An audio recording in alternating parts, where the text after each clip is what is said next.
இந்த வீட்டுல என்னதானே நடந்துட்டு இருக்கு? இப்பதான் ஒரு வழியா எல்லா பிரச்சனைக்கும் முடிவு வந்திருக்குன்னு நினைச்சேன். அதுக்குள்ள இப்போ ஏமா ஒருவேளை வன்ஷிகா கன்யா கிட்ட எல்லா விஷயத்தையும் சொல்லி இருந்திருப்பாளோ? நீங்க என்ன பண்ணிட்டு இருக்க? வாட்? என்ன விஷயம்? அததான் தெரிஞ்சுக்கணும் த்ரிஷா. அந்த வீட்டுல என்னதான் நடந்துகிட்டு இருக்குன்னு நாம இப்ப தெரிஞ்சுக்கிட்டே ஆகணும். கடவுளே, இந்த பொண்ணு கன்யாவுக்கு எதுவும் ஆகக்கூடாதுங்க. அப்படி ஏதாவது ஆனா அவங்க வீட்டுல உள்ளவங்க நம்மள ஒரு வழி பண்ணிடுவாங்க. அமர்நாத்தையா, கன்யா எங்க? பூங்காற்று இன்று மாலை 6:30 மணிக்கு உங்கள் ஜெயா டிவியில் காணத் தவறாதீர்கள். நான் உன் தாந்திரிக சக்தியால் உங்கள் அனைவரையும் கட்டி போட்டு வைத்திருக்கிறேன்.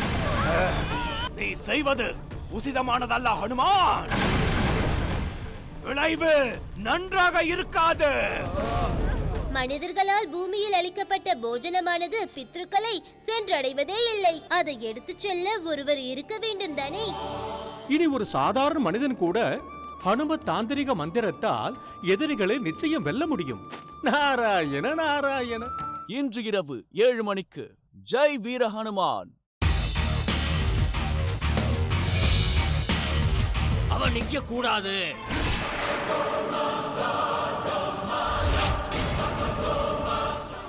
நான் கட்டின பொண்டாட்டியா இருந்தாலும் சரி, பாறை வச்சு பார்க்காம கொன்னு போட்டு போயிட்டே இருப்பேன். நீ கேக்குற பெரிய மனுஷனுங்க ஊர் உலகத்துல பாரு, எல்லாரும் அப்படித்தான் இருப்பானுங்க. அப்படி வந்து அப்படித்தான் வந்திருப்பானுங்க. இதுதான் உலகம். கைராசி குடும்பம் இன்று இரவு 8:30 மணிக்கு. ஆதி தாலி கட்டுறதுக்காக எந்த முகூர்த்தத்துக்காக காத்துட்டு இருக்கானோ அந்த முகூர்த்தம் அவன் லைஃப்ல அட்லீஸ்ட் இந்த வீட்டுல அவனுக்கு நிச்சயமா வராது. ஏன்னா அதுக்கெல்லாம் முன்னாடியே நாம அவனோட லைஃப்ல கெட்ட முகூர்த்தத்தை குறிச்சிடுவோம். அது உங்க வீட்டுல உங்க அப்பா அம்மாவையோ இல்ல உங்க வீட்டு பெரியவங்க யாரு இருந்தாலும் அவங்கள உடனே வந்து என்ன பார்க்க சொல்லு. எனக்குன்னு யாருமே இல்லை, எல்லாம் எங்க ரோஹிணி அக்கா மட்டும்தான். எங்க வீட்டுல இருக்கிறவங்க எவன்கிட்டயாவது தள்ளி விட்டா போதும்னு நினைக்கிறாங்க. இது எல்லாத்துக்கும் நீதான் காரணம் அத்துல். நீ எதுவுமே பண்ணாம இருக்கிறதா காரணம். சொந்தங்கள் இன்று இரவு 9 மணிக்கு. உங்களோட சொத்து, உங்களோட வீடு எதுவுமே வேண்டான்னு திமிரா சொல்லிட்டு போறான்.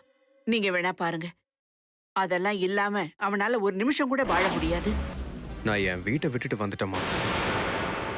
ஒரு மனுஷனோட ஆசைகளும் எண்ணங்களும் நிறைவேறலன்னா அவங்க மனசுல ஒரு வினோதமான பாரம் இருக்கும். என்னால ஒரு வாரிசு கொடுக்க முடியும். உங்ககிட்ட உங்க குடும்பம் இருக்கு, குடும்பத்தோட அன்பு இருக்கு. ஆனா எனக்கு எப்பவுமே அன்புங்கிற அந்த சொத்து கிடைச்சதே இல்ல. பெரிய இடத்து பெண் இன்று இரவு 9:30 மணிக்கு.